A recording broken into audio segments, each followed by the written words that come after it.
Hello everyone, and welcome back to the next installment of our 9.1 raid guides. This is Crzypck from Complexity Limit, and today we're going to show you how to kill Kel'Thuzad in the Sanctum of Domination on Heroic mode. Kel'Thuzad is a 3-stage encounter. In stage 1, you'll fight Kel'Thuzad himself.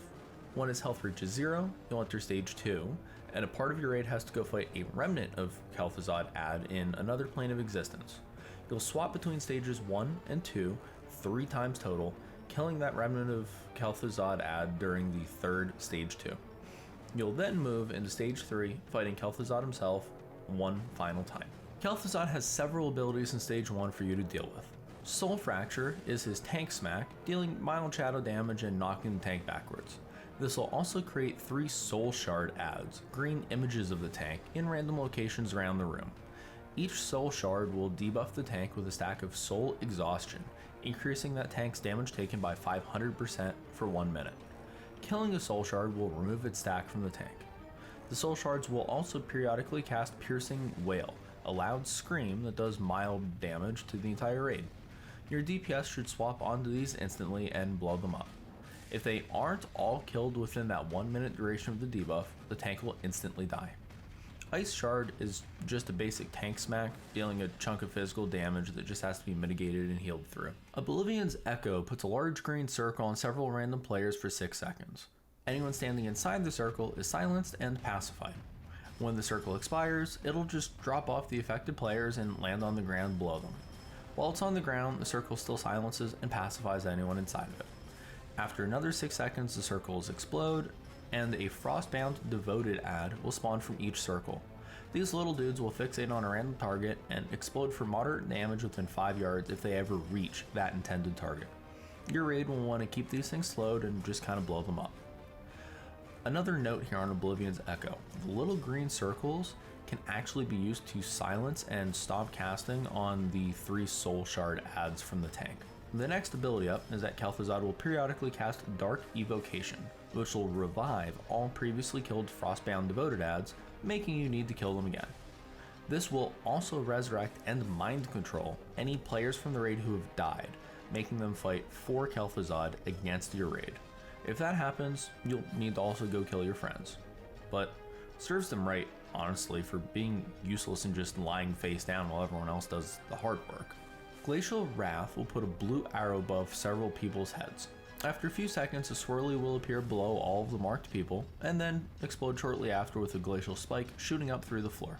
Anybody hit by the spike shooting up will take a chunk of frost damage and get knocked back. These spikes have a health bar and will naturally tick down 5% of their health every 2 seconds. When they die, they explode, dealing mild frost damage to the entire raid, but more importantly, applying a stacking dot to the raid that deals damage every 2 seconds for 10 seconds. If you kill too many of these spikes too closely to each other, the dot will stack up very quickly and likely just start killing people off. To combat this, you want to plan out how many spikes die at once. During the first occurrence of stage 1, you'll have 2 spikes spawn per cast.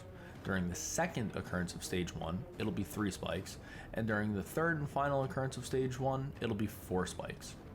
You can safely kill 2 at the same time without using a major cooldown, or 3 at the same time with a big healing cooldown. During that third stage 3, we recommend having 1 spike get dropped away from the room, with the other 3 being stacked close. Blow up the first 3, then just ignore the 4th and let it tick down by itself.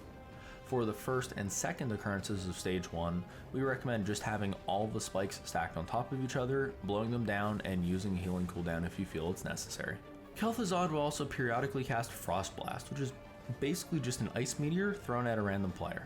Like all meteor abilities, you'll need the raid to help soak, or the targeted person will just die. Have the target run into melee range, have everyone stack in there, and it's easy.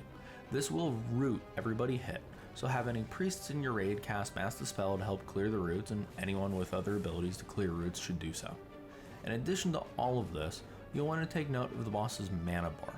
Several abilities use his mana, namely Oblivion's Echo, Glacial Wrath, and Frost Blast. In stage 1, each of these uses 20% of his mana. Whenever the boss's mana bar reaches 0%, he'll cast Howling Blizzard for 20 seconds. This is basically the exact same thing as Rathian's little fire patches, but with ice. A bunch of small blue ice patches will appear, then start to grow, and at the end of the 20-second cast they'll explode, dealing massive damage to anyone who's caught inside one of the puddles. Fortunately, there will always be several safe spots around the room, so make sure to watch your feet and don't stand in the bad. After the blizzard ends, Kel'Thuzad's mana will be back at 100%. An important note here on his mana. Kel'Thuzad's mana bar persists through stage 2.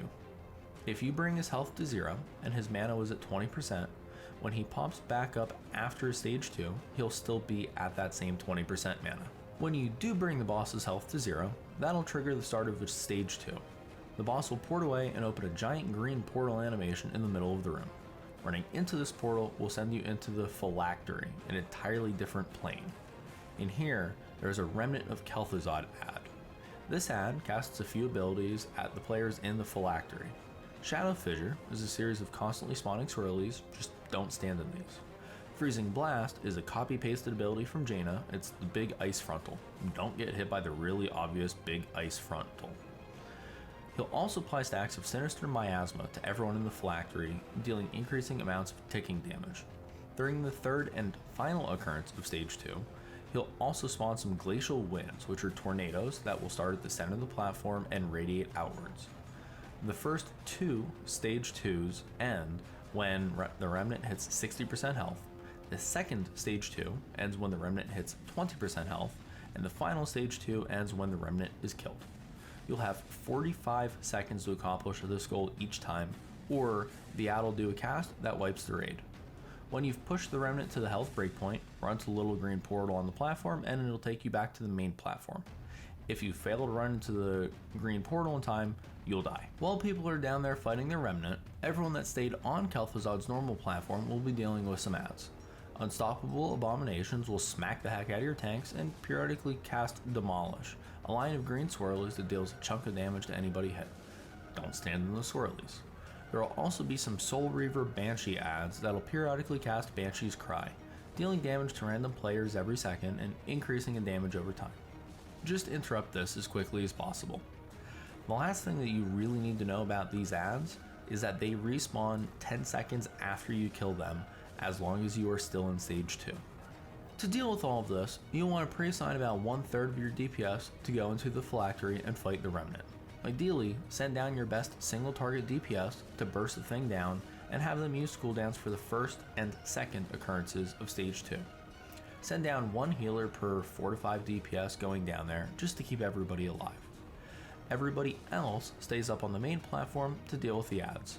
Those people will need to dodge the swirly lines and interrupt the Banshees, but you should not actually kill the ads.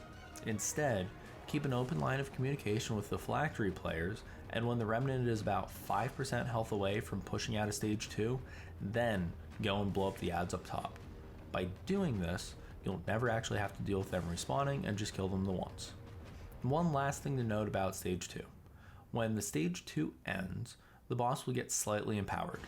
His damage is increased by 5% after each stage 2, and the number of people affected by Oblivion's Echo and the Glacial Wrath is increased by 1 after each stage 2 is completed. After getting the Remnant to 60% health, you'll then re-enter stage 1 and fight Kel'Thuzad again, who's back at full health. Nuke him down like you did the first time and handle all the abilities exactly the same. Rinse and repeat from here. Bring the Remnant to 20%, go back to another fresh stage 1, then go into a third and final phylactery stage. Do not have anybody use cooldowns during that third and final stage 2. You will want to hold them for the beginning of stage 3. After the Remnant dies, you then move into that stage 3. Use Bloodlust immediately here upon entering stage 3 and blow every cooldown your raid has on the boss. Here, he'll retain Frostblast, Ice Shard, and Howling Blizzard abilities from stage 1, but nothing else from there. His mana will be set back to full, so it'll be a while until Howling Blizzard actually happens. In addition to all of those, he'll also retain the Sinister Miasma ability that the Remnant had been doing, that stacking dot. On top of that, the boss gets 2 new tricks. Deep Freeze will periodically put a permanent ice patch on a random location that'll grow slowly for the rest of the encounter. Standing on that ice deals moderate damage every second.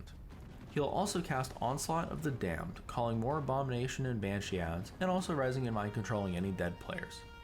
This doesn't get cast until about 45 seconds after the start of stage 3, so you'll want to ignore the ads but kill your friends. As your raid gets progressively more geared, you may even be able to skip this cast completely. Your tanks will want to slowly move the boss throughout the platform as needed away from the ice patches. Have the first 1 or 2 Frost Blast targets get soaked like you did in stage 1 in melee, but after the first 2, it's probably just better to sacrifice the target of Frost Blast. Have them run off to the side and just eat the meter themselves and die. As the Sinister Miasma stacks start to ramp up in this phase, you'll need to rotate healer cooldowns to keep the raid stable. This phase turns into a race to the finish, so just absolutely pump everything you have into him and take him down for a 4th and final time during the encounter, and you can finally collect your loot. Now, off to the Banshee Queen herself. If you enjoyed this guide, remember to like it and make sure you're subscribed to the channel to catch all of our previews, guides, kill videos, and more. From the team here at Complexity Limit, have a great day, and we'll see you next time.